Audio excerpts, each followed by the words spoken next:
everyone. Hot chocolate in the middle of the day. I'm on my couch. I'm on my day off, and I'm using my phone to record this. Sorry, but I wanted to think really quickly about the definition of youth work insanity, and it's exactly the same definition as any kind of insanity, which is doing the same thing over and over again, expecting different results. If you're running a youth project week in, week out, and you're seeing one of three things: either young people not come or not come back, two, young people with faith not growing and developing in their faith, or three, young people not coming to faith, staying the course or amplifying the ingredients that you're normally using isn't going to cut it. And I think a lot of youth clubs have done youth work really the same way since, well, arguably since the 1940s, but let's be generous and say the mid-1980s.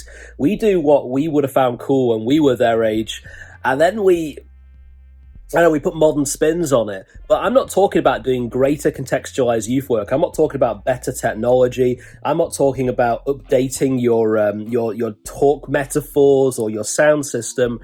I'm not talking about better games. I'm talking about changing the fundamental, pivotal ingredients. If your youth work project, like a lot of them are based around the whole, I do some games, I do some teaching input, I do some discussion, I do some more games, we go home.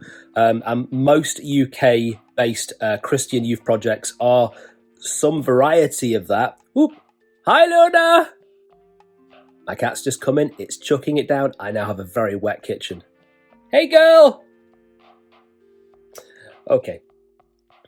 I'm talking about changing the fundamental ingredients. And so, youth work needs to begin with your local area. Do you truly know the heartbeat of your local area? Do you know what the police reports say about youth crime rates in your area? Do you know what the major areas of drink or drugs are? Do you know what MPs are working on in your zones? Do you know what schools struggle with most? Do you know what the learning difficulties community has available for them? Sorry. Oh. Do you know what other youth clubs are serving in the area? Do you know what major sports clubs have been working for the last 10, 15, 20 years? Do you know the needs and heartbeat? Oh, covering the camera. Oh, my arm hurts. I want to use my other arm. Oh, never mind. Do you know the heartbeat of young people in your area? And are you creating something that is bespoke and proactively connecting with those specific young people?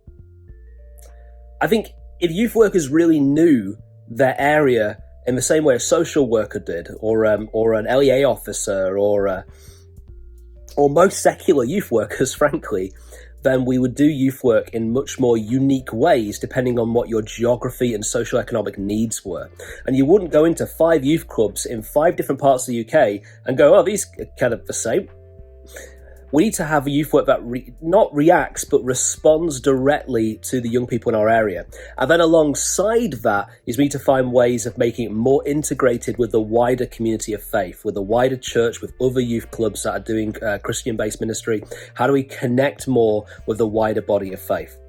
Insane youth work is doing the same thing over and over again and not seeing change, not seeing growth, not seeing new life, and going, we'll just up our ingredients or add a bit of pizzazz to one of them. We need to fundamentally go back to the basics. What are young people like in our area? And how do we respond uniquely and personally and specifically and particularly to those young people? Connect them with the worshiping community of faith and build out from there.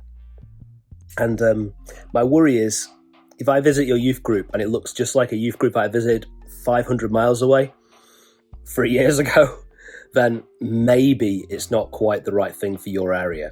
When I do youth work consultancy, I do something called a youth work MOT. We come in and we try to work out what's not working. 9 times out of 10, it's just because the youth worker, the church, the volunteers didn't know the heartbeat of young people and young people culture in their specific locality.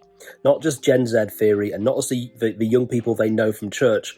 Do they know the particular flavour of young people in their area, and are they building something that is responsive to their needs? So that's my thought today. Don't be an insane, I can hold the phone with my other hand. Oh, that's nice. Don't be an insane youth worker, do the same thing again. Let's look to innovate specifically by responding to the needs of our young people. That's my thoughts today, and I will see you another time. And I'm going to finish my my hot chocolate. I should trim my beard too, because I keep dipping it. I keep dipping my moustache in the hot chocolate. Anyway, bye folks.